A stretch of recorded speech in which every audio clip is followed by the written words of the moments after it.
Bueno, buenas tardes.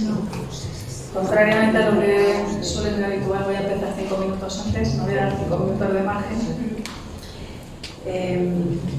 En nombre de la Asociación Madrileña de Críticos de Arte, AMCA, les doy la bienvenida a todos los socios y amigos de la asociación, así como a todas las personas que nos han querido acompañar.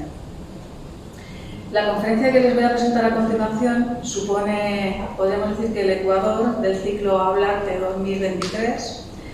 Hasta ahora hemos tenido 2 conferencias previas dentro del espacio más joven del ciclo, las de Rodrigo Carreño y Javier Yáñez. Ambos fueron premiados en las ediciones 2020 y 2021, respectivamente, de nuestro premio AMCA a la Crítica de Arte Joven. Y después de la conferencia de hoy nos restan aún otras 2 ponencias que tendrán lugar ya en noviembre, pasadas estas fiestas, los días 6 a cargo de Alfonso de la Torre y el día 13 a cargo de Celina Quintas. No quiero dejar de comentarles, como siempre, que al igual que en los ciclos anteriores, las conferencias se irán editando y los vídeos estarán disponibles en nuestra página web, que es amca-criticosartemadrid.org. Por supuesto, les recomiendo vivamente la visita de esta página, que es nuestro medio de comunicación e información permanente, y en la que, aparte de las conferencias de los ciclos anteriores, pueden verse artículos de opinión y noticias de la actualidad artística. En el caso de los conferenciantes jóvenes, sus ponencias nos han ofrecido algunas claves de acercamiento al arte actual que ellos iniciaron por sus tesis universitarias y que se han convertido finalmente en el objeto de su investigación posterior. En el caso de Rodrigo, nos habló de cómo la visión tradicional de la historia del arte se ha visto necesariamente traspasada y ampliada por los estudios sobre la cultura visual.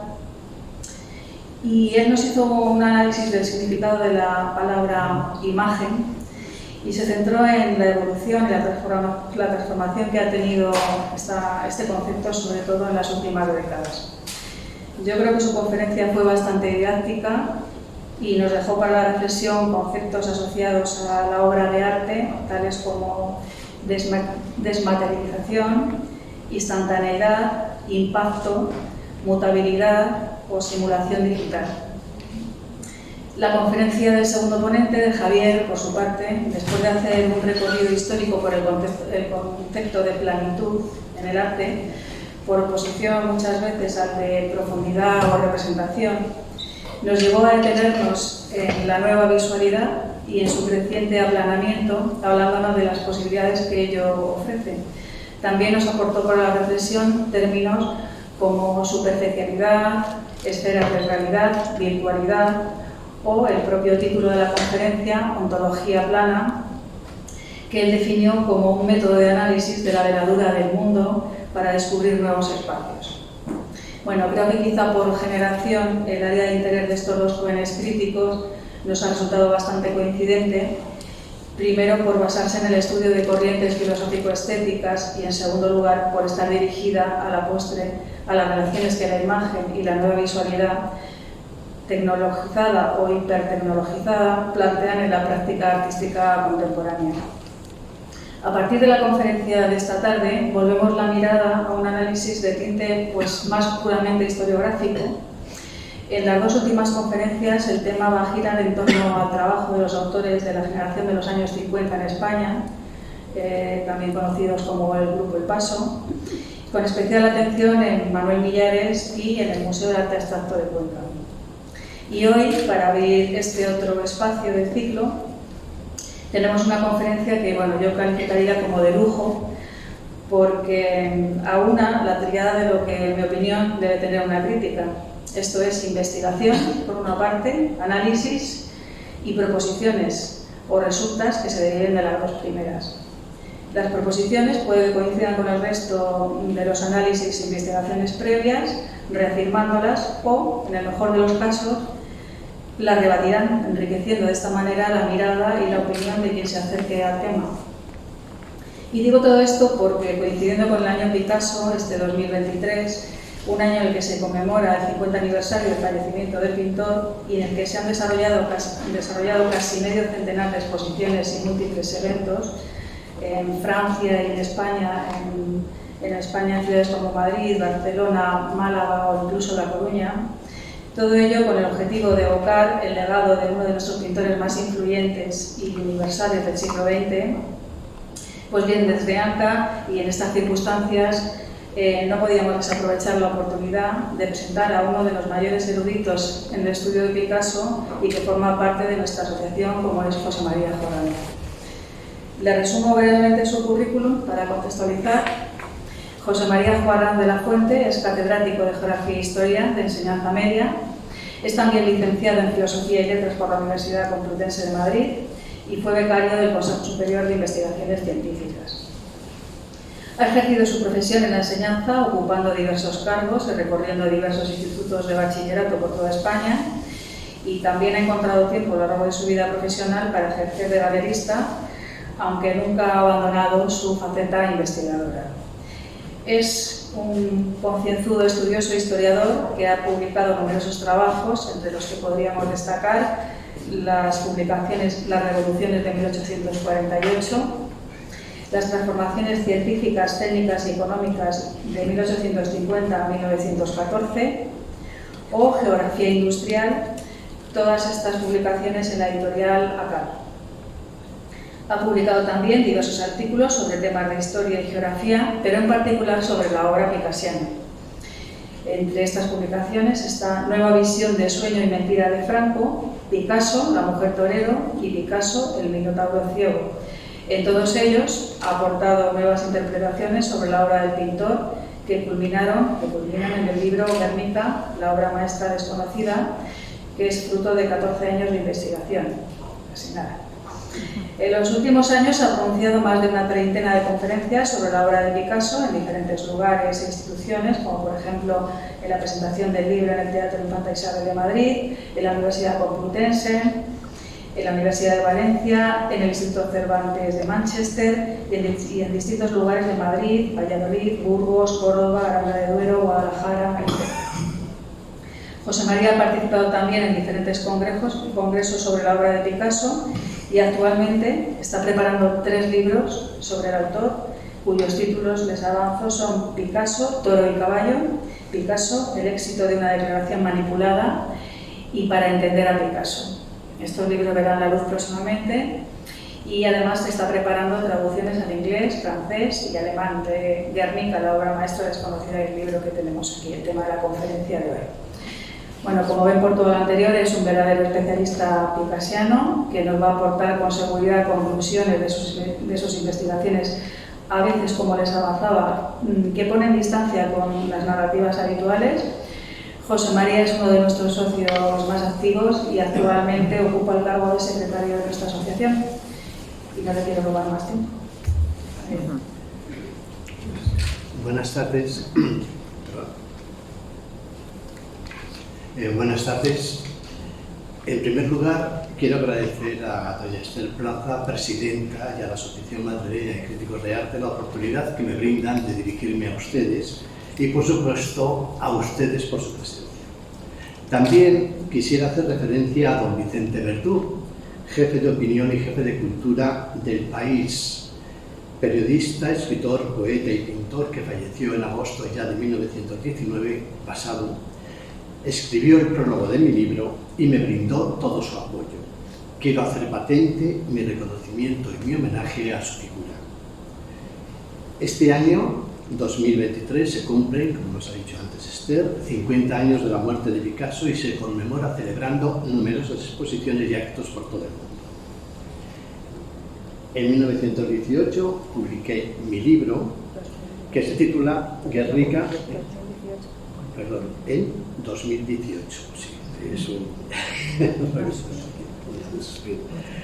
Guernica, la obra maestra desconocida, y que da una interpretación distinta a la tradicionalmente admitida hasta ahora. Guernica es el gran cuadro de Picasso. ¿Por qué ha tenido tan gran repercusión esta obra en todo el mundo? Pues vamos a intentar dar unas líneas generales para comprender mejor la obra y la importancia de Picasso. ¿Quién es Picasso? Pues Picasso, aunque sea muy brevemente, todos sabemos que nació en Málaga, en el sur de España, en octubre de 1881 y murió en Rennes, Francia, en 1973, a los 91 años de edad. Una vida muy larga y con múltiples altibajos. Su etapa de formación está en Málaga hasta los 10 años, luego en La Coruña hasta los 14 y posteriormente en Barcelona y Madrid. Y la formación en Madrid es muy interesante porque normalmente se obvia, pero tiene una enorme importancia de cara al futuro de Picasso.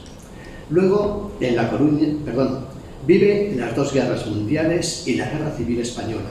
En cuanto al arte, se distinguen diversos periodos: la época azul, la época rosa, el cubismo analítico, el cubismo sintético, la época neoclásica, surrealista, etc.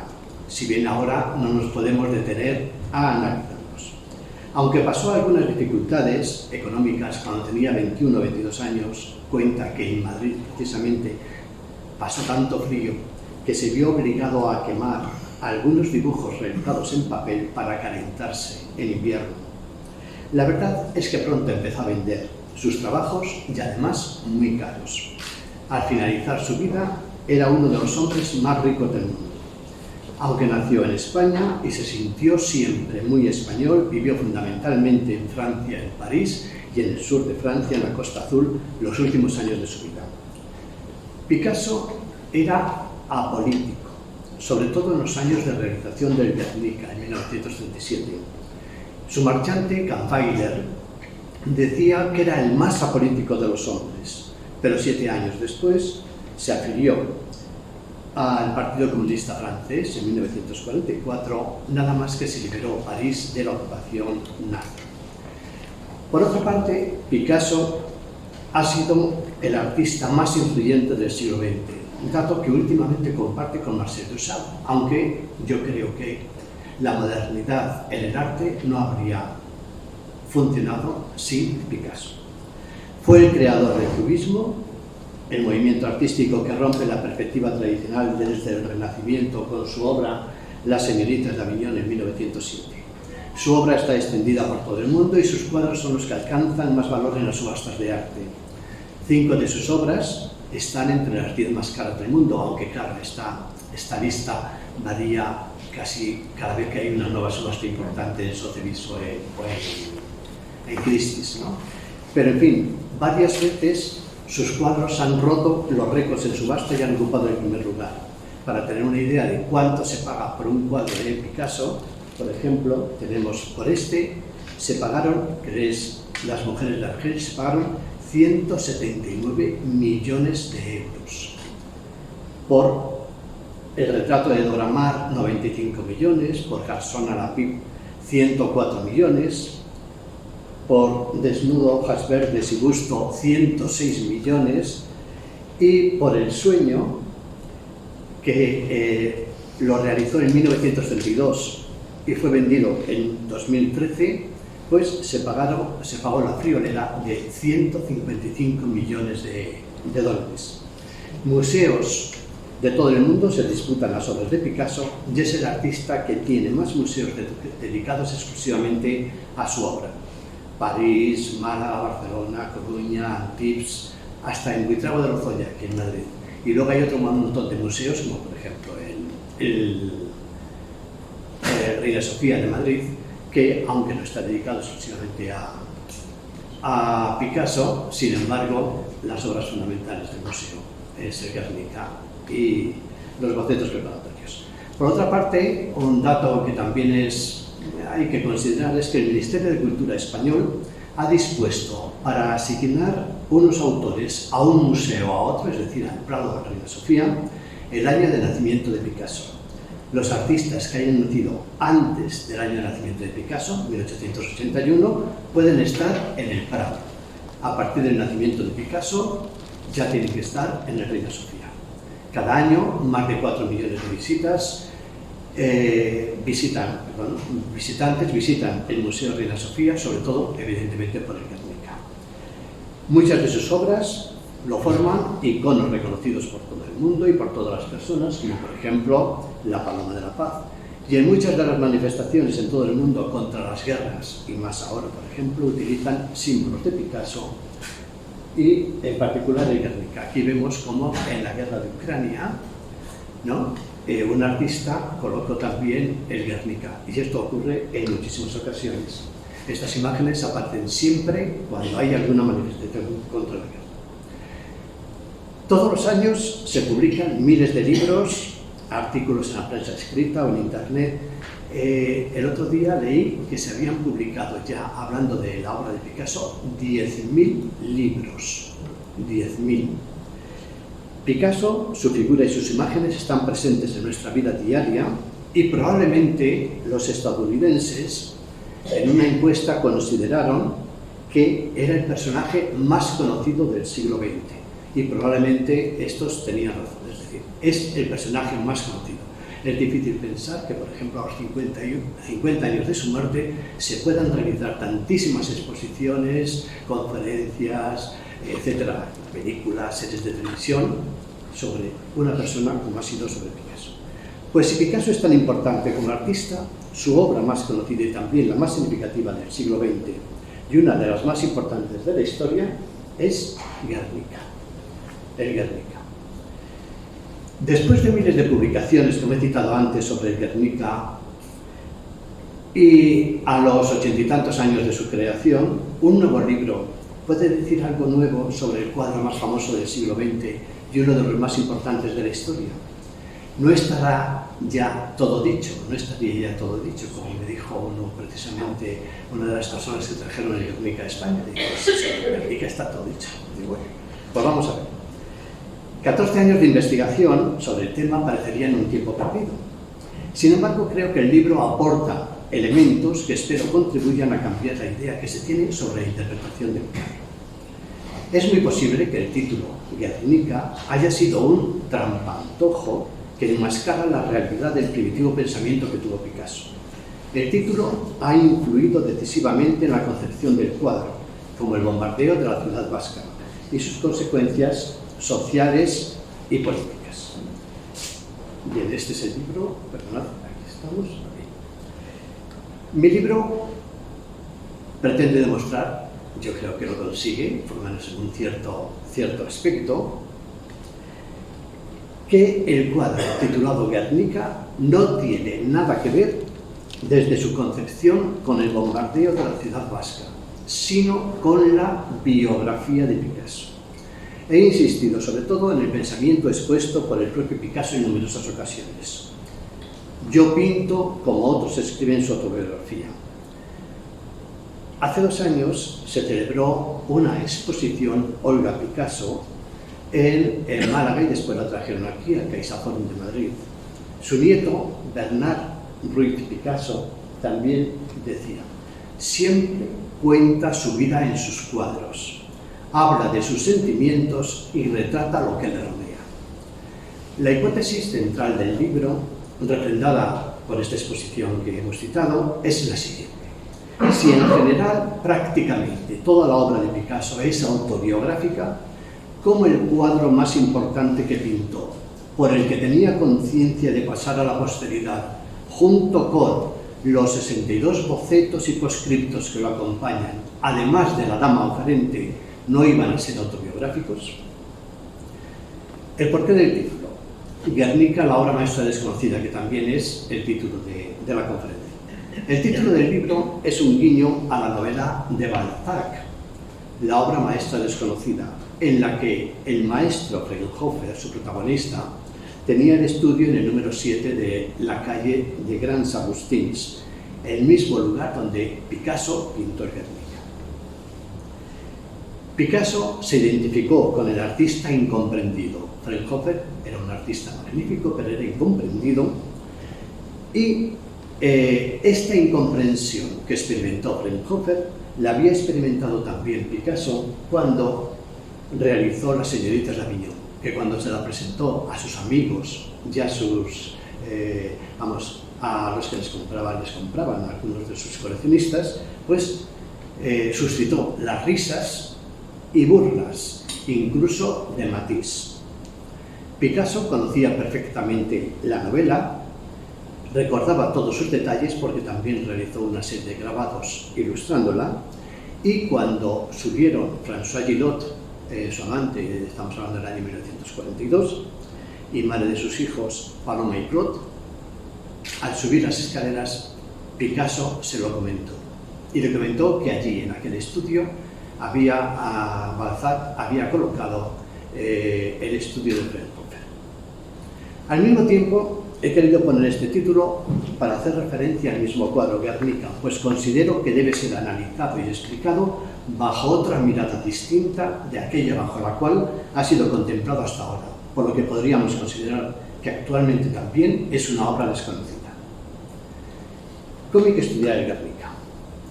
Probablemente el Guernica sea uno de los cuadros que no se pueden estudiar por sí solos. La República Española va a participar en la Exposición Universal de 1937. España está en plena guerra civil. Se considera que la participación en la Expo es una oportunidad inmejorable para dar a conocer al mundo los logros de la República en diferentes sectores. Y van a utilizar sobre todo a los artistas que participarán en la exposición con un objetivo propagandístico. El artista más internacional con el que contaba España era Picasso y tendría una representación muy significativa. No solamente presenta el Guernica, sino que va a presentar también 5 esculturas, 2 planchas de grabado, que son Sueño y mentira de Franco, un poema y además de el Guernica. Picasso quiere presentarse como el artista completo, al estilo de Miguel Ángel. Solamente le faltaría ser arquitecto. También está claro que la República paga la obra de Picasso con 50.000 francos como anticipo por los gastos realizados, más otros 150.000 unos días antes de entregar, que equivaldrían en la actualidad, para que tengamos una idea, unos 300.000 euros. Esto fue por el trabajo de un mes, por lo que en principio no estaría nada mal. Pero para él el dinero no era tan importante como se ha dicho. Por ejemplo, ha habido algún autor que ha dicho que lo pintó por dinero, en absoluto. Picasso era multimillonario. Vamos, por contar una anécdota que no me puedo desviar mucho porque si no se alargaría demasiado. Contar una anécdota. Con Christian Cerbos, en el año 1935, Picasso le llevó a Cerbos, que era otro crítico griego, le llevó al Banco de Francia, donde tenía, en los sótanos tenía su dinero. Bueno, su dinero, sus obras y tal. Allí tenía varias habitaciones. Entonces entra en una habitación y ven un montón de paquetes. Bueno, primero los cuadros, entran en una, ve los cuadros que tenía Picasso y tal, y los de sus amigos. Hablamos, por ejemplo, pues de Matisse, más después los de todos los autores que tenían, de Cézanne, etc. Bien, luego pasan a otra habitación donde ve un montón de cajas, de paquetes, hasta la altura de un hombre, y podías pasar entre ellos, ¿no? Y le dice, ¿sabes qué hay aquí? Y el otro dice, bueno, pues serán grabados. Dice, no, son billetes de banco. Una habitación llena. Pasan a otra y también estaba llena de billetes de banco. Es decir, de paquetes llena de billetes de banco. Por lo tanto, 150.000 francos. Han dicho algunas veces que nunca lo había visto Picasso reunido en absoluto. Un marchante, solamente un marchante suyo, en 1927 le pagó 450.000 francos. 3 veces más. Por lo tanto, a él no le importaba en este sentido el dinero, sí le importó en otras cosas, pero lo que es en el Guernica, pienso que no. Lo quiso regalar, pero la República se lo pagó. Bien, por lo tanto decimos que ya era un hombre muy rico. Pero cuando uno compra un cuadro, compra el cuadro, ahora hemos tenido la feria de estampa, y uno va y compra un cuadro, por ejemplo, en una galería. Pero no compra ni los bocetos preparatorios y mucho menos lo que los estudiosos de Picasso denominan los postscriptos, que son las obras realizadas por Picasso después de entregar el cuadro el 4 de junio. El conjunto de los bocetos preparatorios, los postscriptos y la escultura La Dama Oferente son donación expresa de Picasso, que no quería que se disgregase y que siempre tendrían que acompañar al cuadro principal. Es decir, el Guernica, junto con el resto de las obras que lo acompañan, forman un todo, que Picasso no quería separar de ninguna manera. Además de ello, las claves de la comprensión del cuadro están también en la obra completa de Picasso. Si estudiamos solamente el cuadro, que es lo que han hecho la mayoría de los autores y comentaristas, sería casi imposible obtener las claves de su interpretación. Entonces, ¿cómo podemos entender el Guernica? Hoy día está claro que la República Española le encarga un cuadro de un tamaño aproximado de 350 metros de alto y unos 8 metros de ancho para la Exposición Universal de París de 1937. Sería prácticamente como toda la habitación, ¿no? Los que lo habéis visto en el Reina Sofía, pues ya os dais una idea de ello. El encargo es de finales de diciembre de 1936 por parte de Josep Renau, que era el director general de Bellas Artes, encargo matizado posteriormente por una comisión en la que estaban Sert y la Casa, que eran los arquitectos del pabellón de España en la Exposición Universal, y que, como ya en ese momento habían terminado los planos, tenían las dimensiones aproximadas de cómo debería ser. Un cuadro de estas dimensiones no cabe en su estudio, no cabía en su estudio de la Boétie, y buscará otro estudio mayor, que será el de la calle de Grands Agustins en el número 7. El encargo no es propiamente un encargo comercial en el que se establece el tamaño, se fijan las características de la tela, el tema de la obra, pues no, todavía en este momento, cuando se lo encargan, no se habían puesto ni los cimientos del pabellón. Pero el mismo José Renau nos dirá: Picasso pintó porque quiso, como quiso, lo que quiso y cuando quiso.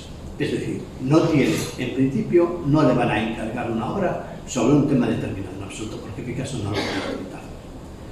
La explicación tradicional nos dice que el Guernica es la respuesta de Picasso al bombardeo de la ciudad de Guernica, que era el símbolo de las libertades vascas, donde se encuentra el árbol de Guernica y la casa de punta, donde se reunían los representantes vascos de las distintas comarcas, y los monarcas españoles juraban respetar los fueros vascos.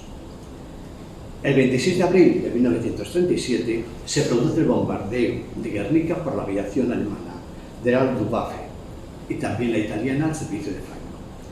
No entramos en los detalles de la realidad del hecho, que evidentemente fue un acontecimiento como tantos otros que se producen en una guerra, y más en una guerra civil, con múltiples interpretaciones y desmentidos por ambos bandos, que contribuyeron a confundir a la opinión pública. Pero como este no es el tema que nos ocupa aquí, puesto que digamos que el cuadro Guernica tiene que ver con el bombardeo, no insistimos en el mismo. El cuadro, según la explicación tradicional, representaría el bombardeo y por lo tanto la matanza. Vuelvo a insistir otra vez porque es importante que sepamos lo que normalmente se dice. Y por lo tanto, la matanza de inocentes, mujeres, niños y animales que sufren la destrucción producida por la barbarie nazi fascista, anticipando los bombardeos de las ciudades sin importancia bélica de la Segunda Guerra Mundial, con el objetivo de aterrorizar a la población. Sería, por lo tanto, un alegato antibelicista contra la guerra. Algunos símbolos parecerían claros. Por ejemplo, la mujer con el niño en brazos, víctimas de la guerra; el guerrero sería personificación de los guerreros caídos, etc.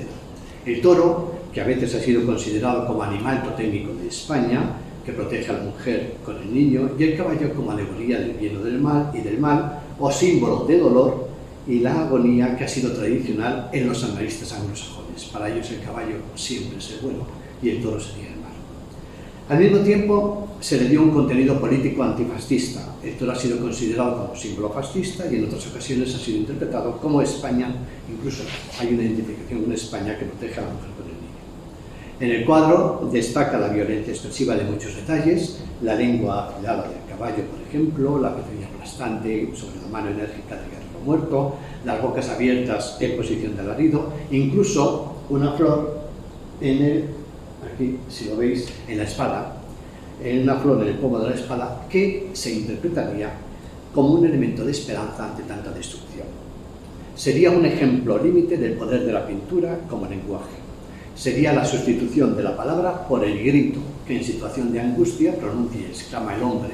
Sería el cuadro grito. Hay otras figuras que no están tan claras, como es el caso de la mujer de la lámpara y algunas más. Por ejemplo, la bombilla y la lámpara y el quinqué no iluminan. El bombardeo fue a las 4:30 de la tarde y el cuadro parece que es una escena nocturna. Probablemente el Guernica sea el cuadro que más polémica ha suscitado en cuanto a su significación en toda la historia. ¿Y ahora qué podemos decir? Decir algo que se separe de la explicación tradicional es muy arriesgado, pero nosotros damos una interpretación bastante diferente. Como decía Einstein, es más fácil desintegrar el átomo que modificar un prejuicio. Es decir, tenemos una idea ya grabada de Guernica y ahí no nos la cambiamos. Bueno, pues vamos a ver si lo conseguimos. Bien, nosotros decimos lo siguiente. El Guernica es un cuadro simbólico. Lo que vemos no es lo que representa. Es decir, si aparece un toro, vemos un toro, pero no significa un toro. Y lo mismo podemos decir del caballo y de las demás figuras. ¿Cómo pensamos que hay que entenderlo? Como he dicho antes, no se puede entender por sí solo. Cuando el gobierno de Franco, en 1968, inició las primeras gestiones para que el cuadro llegase a España, Picasso se inquietó sobremanera y se negó en rotundo a ello mientras viviese Franco. Le encargó a Roland Dumas, abogado y más tarde fue ministro de Asuntos Exteriores con Mitterrand, todo lo relacionado con el Guernica. Este le sugirió que hiciera testamento, pero Picasso, que era muy supersticioso, se negó, diciendo que si hacía testamento le pasaría como a Balzac, que se murió al día siguiente. Y aunque el abogado insistió, Picasso le contestó: no hay que tentar al diablo. Bien, Picasso envió 2 cartas al MoMA de Nueva York que pueden considerarse su testamento, sobre todo en cuanto al Guernica. Y en ellas decide que el Guernica llegará a España cuando se restablezca la República y luego en la segunda cuando se restablezcan las libertades democráticas. En las 2 cartas se cita en 7 ocasiones que el Guernica, junto con los bocetos preparatorios y poscriptos que lo acompañan, tenían que ir juntos. Decía: bueno, los estudios o dibujos ya gerentes de los que la lista está unida a la presente no pueden ser separados de la obra principal. Y en el otro nos dice: yo confirmo de nuevo que Guernica y los estudios que lo acompañan han sido confiados en depósito desde 1939 al Museo de Arte Moderno de Nueva York y que son destinados al gobierno de la República Española. Bien, esto nos va a indicar que para Picasso el Guernica tenía una importancia fundamental.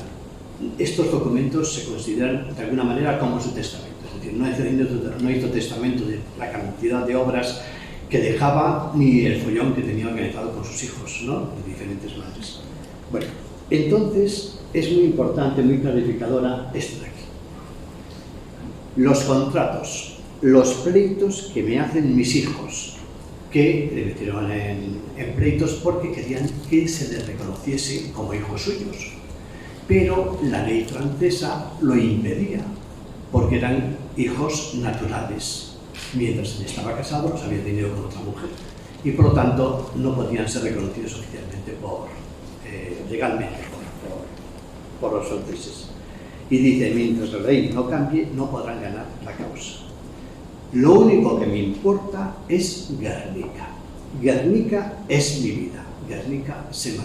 Esto se lo dice a Roland Dumas, que estuvo los últimos años de Picasso en contacto permanente, y es al que le encargó precisamente, en quien confiaba para que Guernica llegase a España.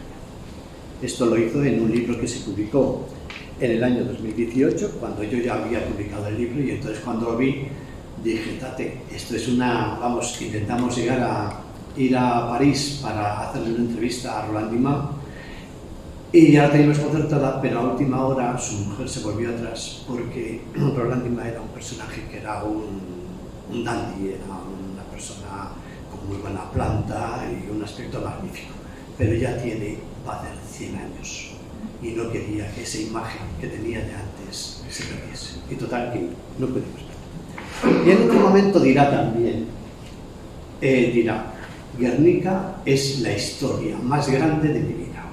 Entonces, normalmente estas frases no se conocen porque el libro es relativamente reciente y todos, cuando se han hecho los estudios, no las han tenido en cuenta. Pero esto está entrecomillado en el libro este que citamos de Se Volcan Janet, que lo escriben Roland Dumas y Thierry Sabatier. Bien. Y cuando hablamos de los bocetos preparatorios y los proscriptos, ¿cuáles son? Bueno, pues para tener una idea, miremos. Del 1 de mayo, estos. Del 2 de mayo, del 8 de mayo, del 9, del 10, del 11, del 13, del 20, 24, 27, 28 de mayo, bueno, 3 de junio, 4 de junio, etc. Del 10, estos ya son los proscriptos, después del 4 de junio. Los de... Bien, todas estas obras fueron donadas por Picasso. No lo pagó España. Entonces, el ser donadas por Picasso, y Picasso quiere que éstas no se separen nunca del cuadro principal. Si cuando un artista coloca algo en una obra, lo coloca por algo. Cuando él no quiere que se separen del cuadro principal, quiere decir que todas están relacionadas entre sí. Y por lo tanto, hay que entenderlo. Hay que entenderlo así, en conjunto. Entonces, todo ello fue donación de Picasso a España. Y para tener en cuenta el valor de esta donación, solamente el cuadro, uno de ellos, vamos, ya aparecerá después, del caballo, solamente un cuadro ha sido valorado en 45 millones de euros. Así que imaginaros lo que significa toda esta donación. Bien, son 62 obras más la escultura. Y Picasso, esta es la escultura de la dama oferente, ¿no?, que la habréis visto también, que ahora analizaremos un poco. Bien. Picasso decía: quiero que mis cuadros se defiendan por sí mismos. Un cuadro no es una nota para el mercado o el bolso de una mujer. Esto no sería muy aceptable, pero bueno. Dice, no es una nota para el mercado o el bolso de una mujer lleno de peines, cosquillas, barras de carmín, cartas de amor, además de las llaves de viaje. Es decir, no es algo que esté todo mezclado y que tú lo metas ahí a voleo, sino que todo tiene un sentido. Vamos a ver si conseguimos darse. Según esto, el Guernica, junto con los bocetos que le acompañan, forman un todo único. Pero en realidad, cuando contemplamos el Guernica, ¿qué vemos realmente? ¿Qué pueden representar estas 9 figuras todas juntas, amalgamadas? Una madre con un niño muerto, desmayado en sus brazos, un toro con 3 ojos que parece que la protege, un caballo y una yegua desbocada, la cabeza de un guerrero muerto que aún sostiene en su mano una espada de cuya empuñadura brota una flor, una mesa con un ave, paloma o pájaro, una mujer que se arrastra como saliendo de algún lugar o yendo a algún sitio, una figura femenina que sostiene un quinqué e ilumina la composición cuando ya se había extendido la luz eléctrica, como demuestra la bombilla, y una figura suspendida en el aire que cae de una ventana en un edificio en llamas o quizás asciende. Todo ello encuadrado en un semi-interior, como demuestran los azulejos del suelo, como veis, ¿no?, en el suelo, la puerta entreabierta en la pared de la derecha del cuadro y el techo, un techo que en la mayor parte de las reproducciones no es completo y que parece más bien un soportal o un interior de una habitación. ¿Cómo se pueden relacionar todas estas figuras que forman una auténtica mezcolanza? ¿Y qué conexión, qué nexo de unión puede existir entre ellas si el cuadro tiene una unidad? Si están puestas porque sí, y no es un auténtico berenjenal sin sentido.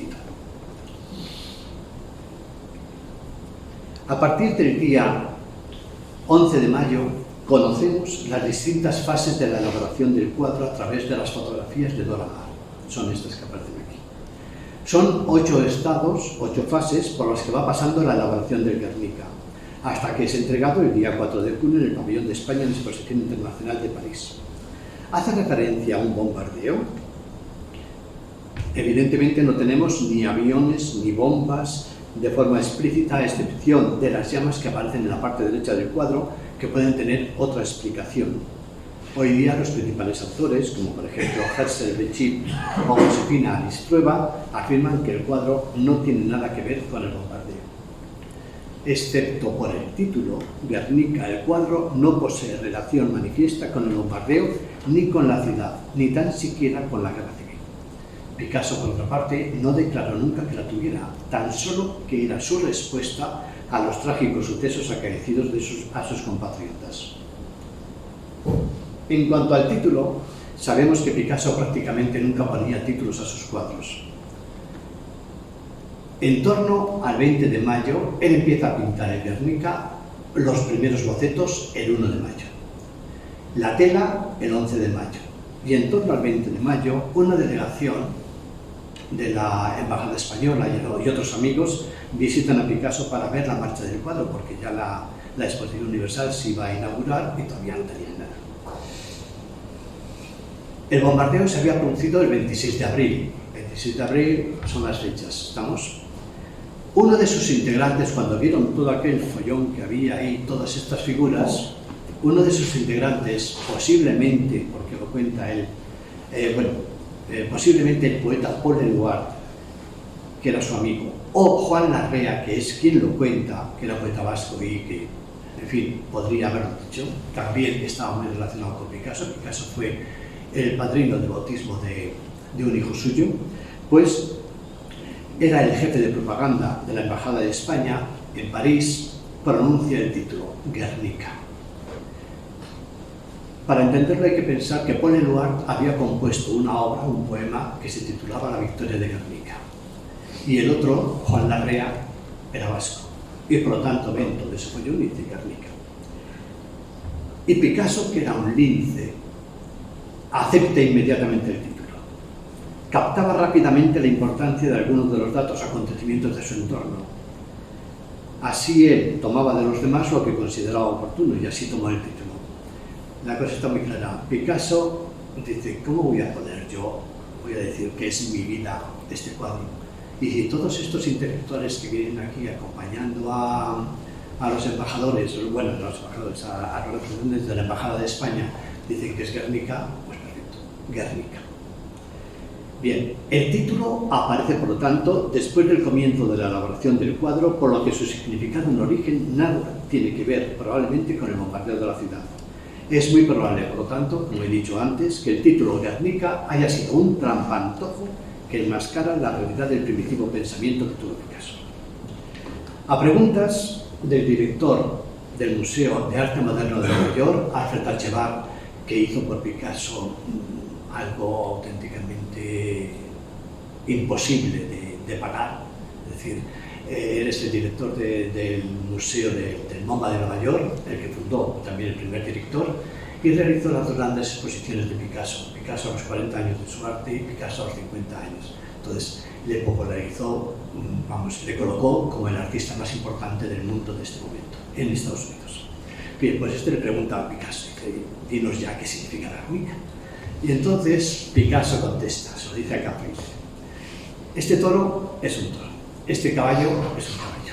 Hay también una especie de pájaro, un polluelo, un pichón, no lo recuerdo bien, sobre la mesa. Este polluelo es un polluelo, sí, claro, los símbolos, pero no es preciso que el pintor cree estos símbolos. De otro modo, mejor sería escribir de una vez lo que se quiere decir en lugar de pintarlo. El público, los espectadores, tienen que ver en el caballo y en el toro símbolos que interpreten como ellos quieran. Hay animales, son animales de estos dados. Para mí es todo, que el público vea lo que quiera ver. Y por otra parte, en una entrevista, Picasso dirá: si alguien se propusiera expresar la guerra, quizás lo más elegante y literario fuera optar por un arco y una flecha, pero si de mí dependiera, emplearía una ametralladora. Este periodo de cambios y revolución impone un estilo revolucionario. Ya no se puede pintar como antes. Lo que está claro es que aquí no aparecen ni arcos ni flechas, ni ametralladoras. Las posibles contradicciones no son tales si las vemos desde el punto de vista de la personalidad de Picasso, y que realmente lo que la gente quería ver no tenía relación con lo que Picasso había sentido al pintarlo. Dada su desconfianza, jamás confesaría a nadie el auténtico sentido de su obra, ni a sus mujeres, ni a Dora Maar, ni a François Gillot, y en numerosas ocasiones dirá que los críticos generalmente se equivocan cuando interpretan un cuadro, porque no tienen las claves de la realización del mismo. Y Picasso, como dije antes, dice en muchísimas ocasiones: yo pinto exactamente igual como otras personas escriben su autobiografía. Los cuadros, terminados o no, son las páginas de mi diario y como tales, válidos. El futuro escogerá las páginas que prefiera. No me corresponde a mí realizar semejante elección. No puedo separar la vida del arte. Y poco tiempo antes había confiado a su marchante, Daniel Henry Kampfeiler, su deseo de realizar una pintura ambiciosa, capaz de contener el siglo, y que ahora que la ocasión se le presentaba, tenía que ponerse a trabajar. Esto lo cita Luis Ferrier, ¿no?, en el libro de Picasso Guernica. Bien, entonces, según estas declaraciones, la mayor parte de su obra es autobiográfica y la pregunta es inmediata. Como el Guernica, junto con los 62 bocetos que lo acompañan, no iba a ser autobiográfico. Pero además de ser una obra autobiográfica, Picasso tuvo la visión de que aquella obra no solo contendría su pasado, sino que sería la llave que le abriría un porvenir de inmortalidad que ya presentía. No puede ceñirse exclusivamente a un hecho trágico anecdótico dentro de una guerra, como es el bombardeo de una pequeña villa que la propaganda posteriormente magnificaría. Hay que pensar que, según los últimos datos, el número de muertos que hubo en Guernica es de 126. 126 muertos. O sea, si lo comparamos con los muertos que hay ahora, por ejemplo, en Palestina, o los que ha habido con el ataque de Hamas, pues fijaos cómo llega. Bien, Picasso ocultaba sus pensamientos y no se confiaba a nadie. Aprendió a ser discreto desde su infancia. Su vida como extranjero en Francia y sus relaciones sentimentales ilícitas no le convertían en una persona especialmente ejemplar. Estaba casado, tenía la amante al mismo tiempo, se había liado con una niña de 17 años cuando él tenía 40 y tantos, etc. No era, lo que podemos decir, un ejemplo de comportamiento moral. Pero, sin embargo, él quería contar su vida en sus cuadros. Por lo tanto, tenía que esconderla tras sus símbolos. Los personajes que aparecen en el Guernica tenemos que conocerlos a través del estudio de los bocetos, los poscriptos y toda la obra de Picasso, junto con los principales momentos de su vida. Y aquí digo una cosa también, bueno, en fin, probablemente tenía que ser un investigador español quien pudiera dar con estas claves, ya que hay muchos elementos de la vida de Picasso que los autores extranjeros no entienden porque pertenecen a la propia cultura española. Por ejemplo, una anécdota que se cuenta siempre es que cuando tenía 13 años en La Coruña, su padre, que era un pintor especializado en las palomas, estaba cansado y va a salir de casa. Pero antes corta las patas de una paloma, las clava en la pared y le dice al niño: Pablo, pinta las garritas a ver cómo te salen.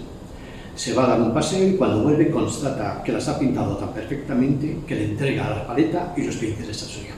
Y los extranjeros dicen que ya no volvió a pintar más, es decir, les entrega porque dicen: tú eres, no va más. Pero sin embargo, nosotros tenemos que dar otra interpretación, y es que, porque por otra parte el padre no abandonó la pintura, sigue pintando. Y la interpretación que habría que darle es otra. Ambos, padre e hijo, eran muy aficionados a los toros. El gesto de entregarle la paleta y los pinceles es el mismo gesto de tomar la alternativa. El diestro maestro le entrega la muleta y la espada al novillero y considera que ya está preparado para tomar la alternativa y convertirse en matador de toros. Y así podría citar cientos de anécdotas más. El libro, pues, recoge el estudio de los distintos personajes que aparecen en el Guernica y los rastrea en los bocetos y en la obra general de Picasso. La tesis a la que he llegado después de estos años de estudio es que el Guernica es una síntesis de los momentos clave de su vida y de su obra. Están presentes su mujer, su madre, su amante, su hija, su amigo, momentos clave de su vida.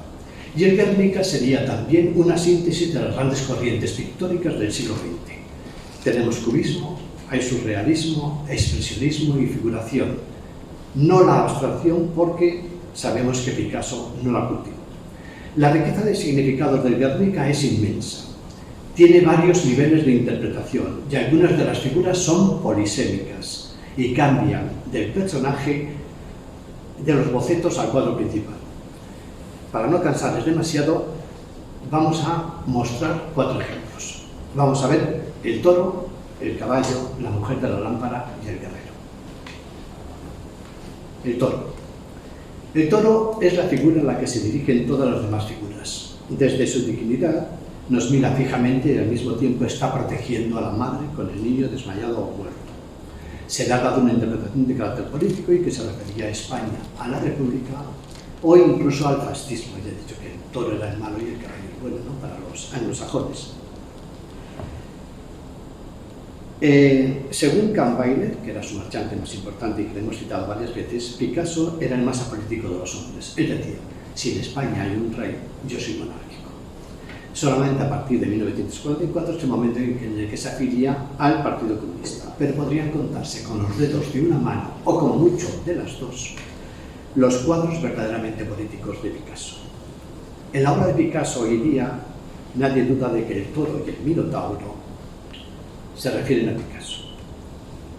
El Minotauro de Picasso, escribe Kahnweiler, su marchante más importante, que festeja, ama y se bate, es el propio Picasso. Es a sí mismo a quien quiere mostrar completamente desnudo en una comunión que él considera completa. En varias ocasiones repetirá, como cita por ejemplo Andrés Amoroso, el toro soy yo. En un poema del 4 de mayo de 1936, escribe: el bello toro que me engendró, su frente coronada de jazmines. En este libro, Picasso Total, un libro editado por, no me acuerdo, pero en fin, de una editorial de Barcelona, veis cómo Picasso se pone la máscara del toro, indicando este sentido. En esta otra obra, vemos Picasso contemplando a su amante, Marie-Thérèse. Aquí es como Minotauro. La figura del toro, que aparece también en uno de los bocetos, hace referencia, en el que destacan sobre todo los ojos, hace referencia al mismo Picasso. Y Picasso no se resiste a reflejarse a sí mismo dentro del cuadro a la manera en que lo hacen otros grandes artistas que están en su pensamiento, como lo hicieron antes que él. Picasso, que había sido nombrado director del Museo del Prado, aunque no pudiera llegar a ejercer tal función, tiene en su mente, mientras pinta el Guernica, otras dos grandes obras. Antes tenía puesto aquí, esta obra es de Hamilton, y veis cómo sustituye a Velázquez, lo sustituye por Picasso. Pero las otras figuras que me interesa destacar son estas. Tenemos las Meninas de Velázquez y la familia de Carlos IV de Goya. Y al igual que estos dos grandes artistas, siente que está pintando el camino hacia su inmortalidad. El Guernica constituiría el tercer gran obra de la pintura española. Velázquez, Goya y Picasso. Fijaos qué curioso, porque esto es muy interesante. Si el toro del Guernica lo identificamos con Picasso, que numerosos autores lo han dicho y publicado, podemos considerarlo como un autorretrato. Si sustituimos el toro por Picasso, tendríamos que para Picasso el Guernica sería el tercer gran cuadro de la pintura española. Las Meninas, la familia de Carlos IV y el Guernica. Son cuadros de familias de reyes. En España en 1937 no había rey, pero el rey será Picasso. Que Picasso se consideraba el rey, hay numerosos testimonios. Ya en 1899, en su viaje a París, tenía un cuadro que firmaba "Yo, el rey", tal como lo hacía Felipe II. Dora Maar nos dice que le encantaba esta forma de firmar, y su misma mujer, Jacqueline, presentaba a Picasso cuando lo visitaban sus amigos, como Monsieur Picasso, le roi de España, el rey de España. Ya lo presentaba. Entonces Picasso era así. Bien. ¿Por qué decimos que esto sería muy interesante? Simplemente voy a contar una anécdota, no sé si os lo digo después, pero sabéis que Picasso, como era muy supersticioso, en el año 1918 estaba afeitándose, y en ese momento recibe la noticia de la muerte de su amigo Guillaume Apollinaire, y vio pasar la muerte por el cristal. A partir de ese momento se acabaron los autorretratos de Picasso. No volví a pintar más autorretratos, que había hecho un montón, hasta el final de su vida. Hay dos, por ahí, medio perdidos, en ese periodo estamos. Es decir, que los autorretratos de Picasso desaparecen. ¿Por qué? Porque va a ser el toro, como después veremos en la relación con el caballo. Bien, entonces el autorretrato en el Guernica entronca también con el comportamiento de otros grandes artistas en la historia del arte, que cuando han creado una obra que consideran clave y por la que pasaron en la historia, se autorretratan, como es el caso, por ejemplo, de Rafael en la Escuela de Atenas, aquí estaría, aquí tenemos un detalle, o Miguel Ángel en el juicio final de la Capilla Sistina. Aquí, es decir, el artista ve que ha hecho una obra magnífica, grande, importante, y quiere colocarse. Picasso ha visto que el Guernica es muy importante y quiere colocarse. Bien, el caballo. Si el toro Minotauro puede representar al mismo Picasso, y esto prácticamente lo admite todo el mundo académico, ¿a quién representa el caballo? A François Gillot, su amante durante 10 años y madre de sus hijos Paloma y Claude, le dice: para mí, el toro es el símbolo más orgulloso de todos. El tuyo será el caballo. Quiero que nuestros dos símbolos se enfrenten en esa ceremonia ritual.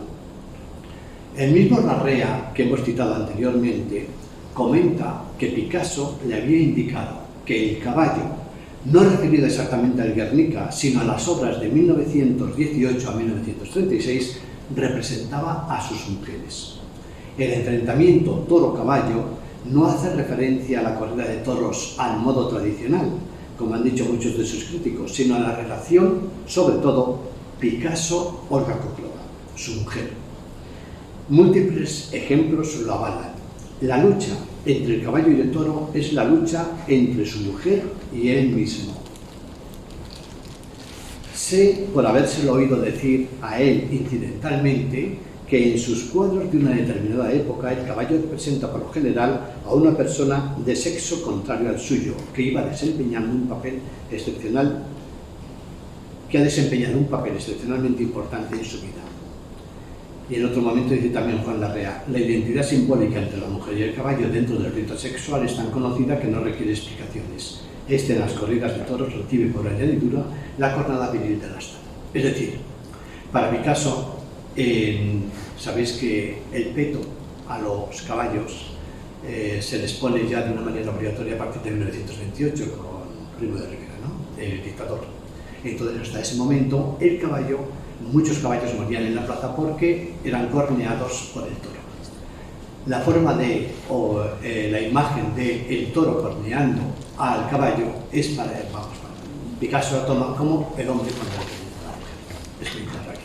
Entonces habría que verlo en este sentido, como nos dice Juan Larrea. El caballo, por otra parte, aquí, más bien yegua, nos lo presenta no como un alazán o caballo de carreras, sino como un auténtico jumento despatarrado y lo menos curioso que pudiera haberlo pintado. En estos años, en los que ha estado enfrentado a su mujer, Olga Koklova, en numerosos cuadros, el cuadro está enfrentado al caballo, pero no como en la corrida de toros. En esta obra hay un toro y un caballo que no tienen nada que ver con la corrida. El protagonismo del caballo, el día 2 de mayo, él empieza el 1 con los primeros bocetos, es el segundo día, por lo tanto, en el que trabaja sobre los bocetos preparatorios de Guernica, está el protagonismo del caballo. En ellos, el caballo adopta una forma fálica, y de los 4 cuadros que realiza este día, 3 son del caballo. Estos 2 más este. Este es el cuadro que os decía antes, que valía esos 40 y tantos millones de euros. Vamos, está. Un dibujo de 1934 será clave en esta interpretación. Este dibujo no es muy conocido, aunque ha sido expuesto al menos en 3 ocasiones en España, pero nos dará la pista fundamental. Aquí tenemos al Minotauro cómo le agarra con sus brazos el cuello del caballo, yegua. Y el Minotauro, aquí casi es un autorretrato clarísimo de Picasso, ¿no? El caballo tiene también la forma fálica que hemos visto antes, con ganas de estrangularlo. Y es el mismo que después veremos en los estudios previos en el Guernica. Ahora, evidentemente, hablaríamos de violencia de género, pero lo tenemos aquí. Bien, el enfrentamiento toro-caballo es pues el enfrentamiento entre Picasso y su mujer. La relación toro-caballo es tan intensa y tan amplia en la obra de Picasso que dará lugar ahora a un libro posterior, uno de los que hemos citado, que es Picasso toro-caballo. En este voy a desarrollarlo muchísimo más y poniendo todos los ejemplos que aparecen en la obra de Picasso. Pero podemos ver una síntesis de esta relación. Primero hablaríamos de este documento, esta nota. Esta nota fue firmada por Picasso y por Olga cuando se iban a casar en junio lo firmaron el 4 de marzo de 1918, se casaron en el mes de junio. Y dice: los abajo firmantes, Olga Koklova y Pablo Picasso, se supone que se prometen, juran vivir hasta la muerte en paz y amor. El que contravenga este contrato será condenado a muerte. Esto es muy interesante porque era como vivía Picasso los amores con sus mujeres y sus amantes, en este caso con Olga. Y vamos a ver algunos ejemplos, esto que os decía. Aquí tenemos un toro y un caballo. ¿Y cómo están? El dibujo es de 1921. Vemos que esta situación, la que tienen después de la boda con la bailarina rusa Olga Koklova, el toro y el caballo no aparecen enfrentados, sino que están en una relación idílica. El toro protegiendo al caballo, como veis, con el vientre abierto, que parecería como una vagina. Bueno, como este hay un montón de ejemplos, en el libro este que os digo, pues ahí aparece. Pero, ¿qué pasa cuando transcurren unos cuantos años? En 1927, 9 años después de la boda, Picasso se ha encontrado con Marie-Thérèse Walter y el toro ataca al caballo. Él tiene 47 años y ella 17. Pero aquí, como hemos dicho que el caballo era Olga, tenemos que el toro, Picasso, ataca a Olga. La situación matrimonial se está deteriorando a marchas forzadas. Y en este otro, por ejemplo, el toro se está comiendo los intestinos del caballo. Todos sabemos que el toro evidentemente es herbívoro. Bien, en este otro vemos cómo el toro, con la camiseta marinera a rayas típica de Picasso, le está haciendo una peineta con la mano derecha al caballo. Un caballo, por otra parte, desastrado. Podríamos decir, un jumento. Y como dato interesante, nos interesa destacar también el tema de la lengua puntiaguda. La lengua puntiaguda que aparece en las tres figuras del Guernica. En el toro, en la mujer con el niño en brazos, lo tenemos aquí, ¿no? El toro, la mujer con el niño en brazos, el toro, la mujer y el caballo. La lengua puntiaguda. ¿Cómo lo podemos interpretar? Pues lo interpretamos con la frase que se dice mucho en Castilla, dice: este o esta tiene la lengua afilada a la hora de criticar, de discutir, de vamos, llevarse a morir, ¿no? Bueno, entonces, no aparece esta lengua ni en la mujer del Quinqué, porque ya veremos a ver quién significa, ni en la que camina, ni en la que cae, ni en el canto. Sin embargo, sí que lo vemos en otras obras anteriores de Picasso, por ejemplo, en estas, que son de 1928 y que vienen a significar las discusiones que tiene con su mujer Olga Koklova, cuando ya el matrimonio se está deteriorando. Bien, pasamos al siguiente. Siento el ir un poco de prisa porque de todo esto evidentemente se puede hablar y poner muchos más ejemplos, ¿no? Vamos a ver ahora la mujer de la lámpara. ¿Quién es la mujer de la lámpara? Es una figura misteriosa que siempre se ha considerado beneficiosa para Picasso. Se le ha identificado a veces con Marie-Thérèse Walter, su amante de los años 30, o desde el punto de vista político incluso con la República. Pero hay dos obras de Picasso, un retrato de su madre y la escultura de la dama oferente a la que hemos hecho relación, que nos ayudarán en su interpretación. La dama oferente es una escultura realizada en el verano de 1933-34, 3 o 4 años antes de la realización del Guernica. La escultura original en yeso fue destruida cuando Picasso financió la realización de 2 ejemplares en bronce, 2 años antes de su muerte. Las pagó él y quiso trasladar al bronce porque era mucho más resistente que no el yeso. Uno de los ejemplares está en su tumba de Bovenarges y el otro ejemplar está en el Museo Reina Sofía y no puede separarse nunca, según la nación del Guernica. Tradicionalmente, como he dicho, se ha asignado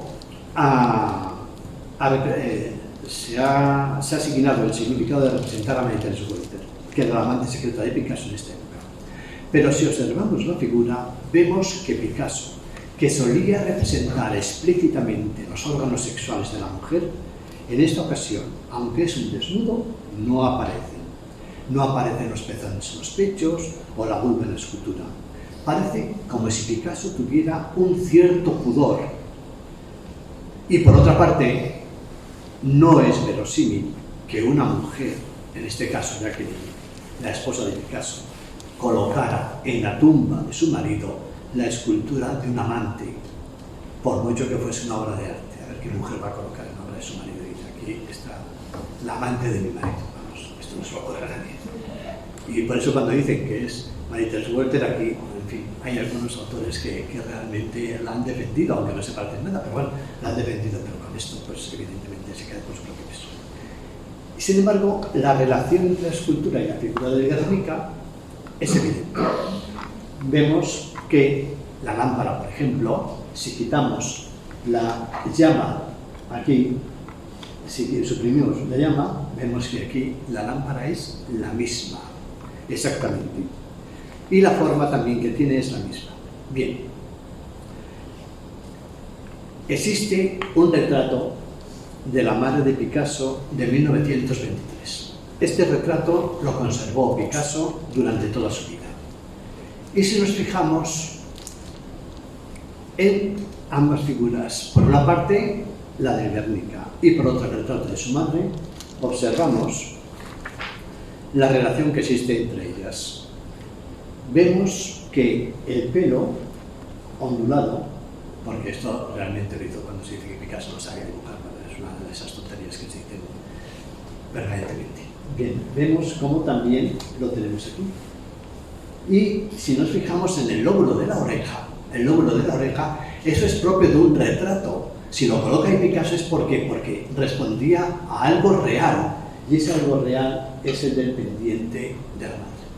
Si vemos también los ojos están vistos los dos, vistos desde un punto de vista, podríamos decir, el de arriba es cubista, y el de abajo podríamos decir que es más naturalista. Bien, serían por lo tanto la misma persona. Sería la madre de Picasso, y en concreto en el terremoto de Andalucía de 1884, que se asoma a la ventana iluminando con el quinqué para ver si su marido llega a casa en plena confusión. En el Guernica, la mujer del quinqué tiene un velo en la cabeza, que sabemos, aquí, ¿veis el velo? A veces no se ve si no hacemos hincapié en él, ¿no? Que sabemos es una de las claves para interpretar esta figura. Hay un texto de Sabartés, el secretario de Picasso, en su libro Picasso, Retratos y Recuerdos, que es muy clarificador. Y dice, apenas llega a su domicilio José Ruiz, el padre de Picasso, dice a su mujer, aquí las habitaciones, se ha producido el terremoto, que es justo el 25 de diciembre de 1884, y a las 9:30 de la noche, 9:15, entre las 9:15 y 9:30. Y entonces dice, llega el padre, porque la madre está a punto de dar a luz, y estaba sola cuando se produjo el terremoto. Y le dice, aquí las habitaciones son demasiado altas. María, vístete deprisa y tú, Pablo, vienes conmigo. Picasso refiere a Sabartés. Mi madre llevaba un pañuelo en la cabeza. No la había visto nunca así. Mi padre descolgó la capa que estaba en la percha, se la echó encima, me cogió en brazos y volvió los pliegues del embozo, dejándome fuera, solo la cabeza. Y ahora vemos los bocetos. Siempre que aparezca, no sé si lo distinguís, pero desde los primeros ya se ve, y aquí también, aquí no está el velo, pero aquí ya sí. Y en estos tenemos la madre con el velo, la madre con el velo, la mujer con el velo, etc. Siempre que aparezca, y en este último, evidentemente, siempre que aparezca el velo con la mujer, hay que referirse por estos textos que son propios de Picasso a su madre. Y estos aparecen en los bocetos preparatorios y en los proscriptos. Bien, la cuarta figura que vamos a comentar, aunque sea brevemente, es el guerrero muerto. Esta figura es polisémica, es decir, tiene varios sentidos. Nos vamos a fijar solamente en uno. En el libro está evidentemente más explicado, pero aquí nos vamos a fijar solamente en uno de ellos. Es la referencia que hace a su amigo Carlos Casagemas.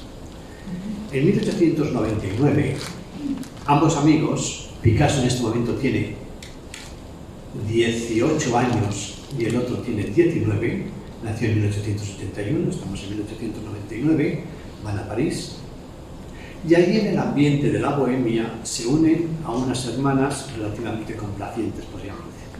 Carlos Casagemas se enamora perdidamente de una de ellas, de Germaine, pero Casagemas tiene un problema importante, y es que es impotente. Y Germaine no quiere casarse con él.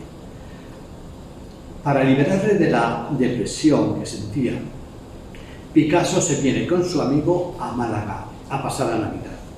Y después de estar unos días en Málaga, además de por esto de con el amigo, también iba a buscar de su tío, que se proporcionaba los 2.000 pesetas que necesitaba en aquel momento para librarse de la mili, porque eran los resultados de cuota y no tenía ese dinero, que era una cantidad evidentemente importante. Bueno, después va con su amigo, por lo tanto, a pasar la Navidad. Y después de estar allí unos cuantos días, Casagemas tiene una fortísima discusión con Picasso y los amigos de Picasso malagueños.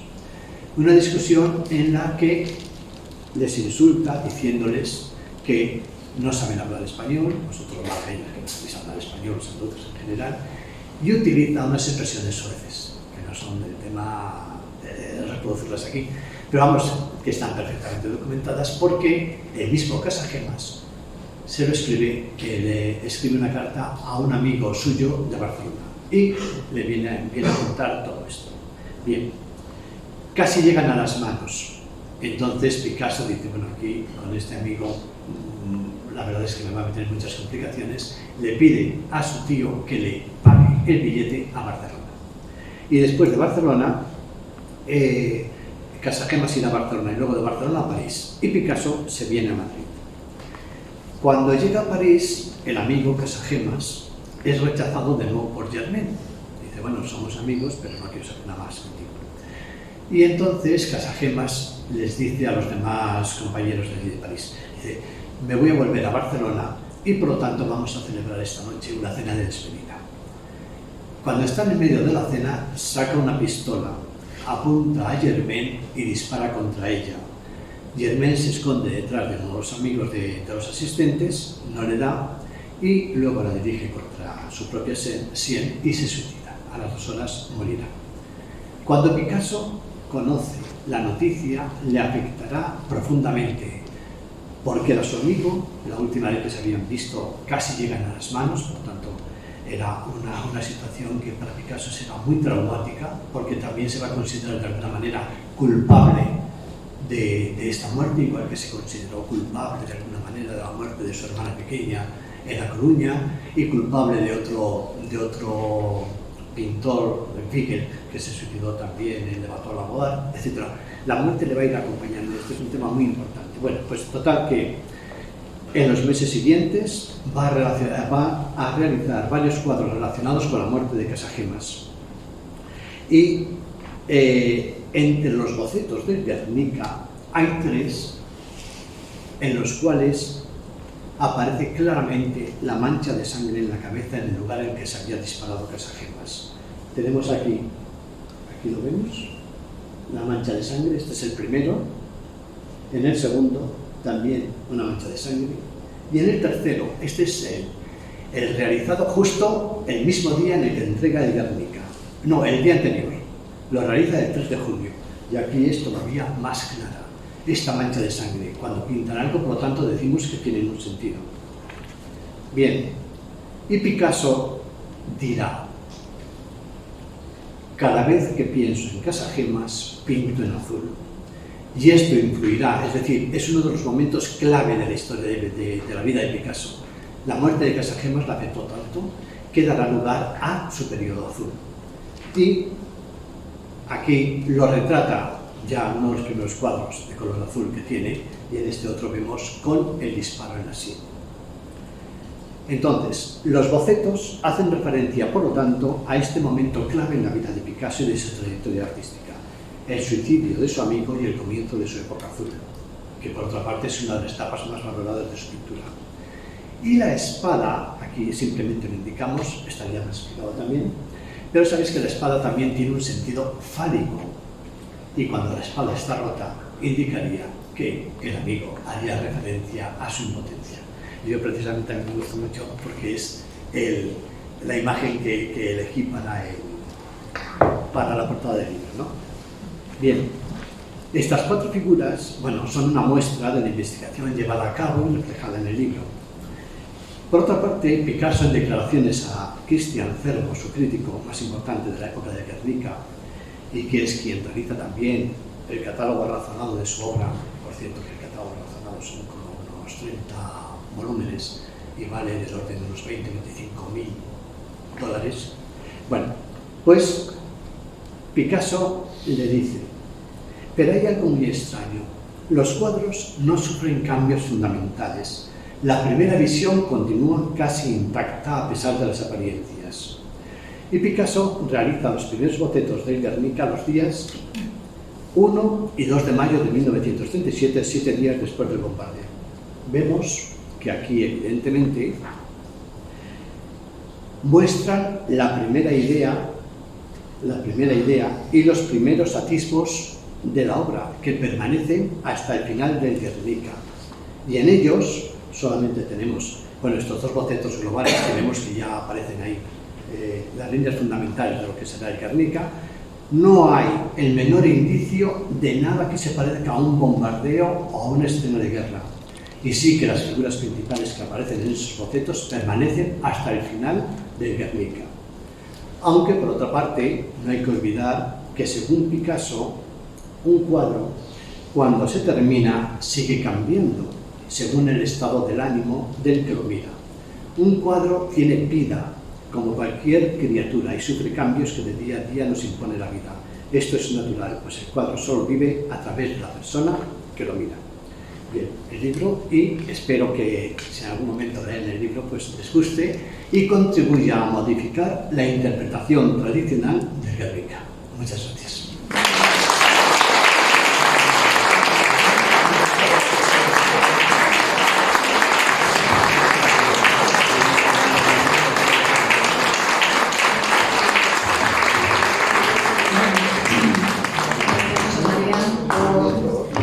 Todo este análisis, como decíamos antes, investigación, análisis y nuevas proposiciones que nos sitúan en otra mirada sobre la obra.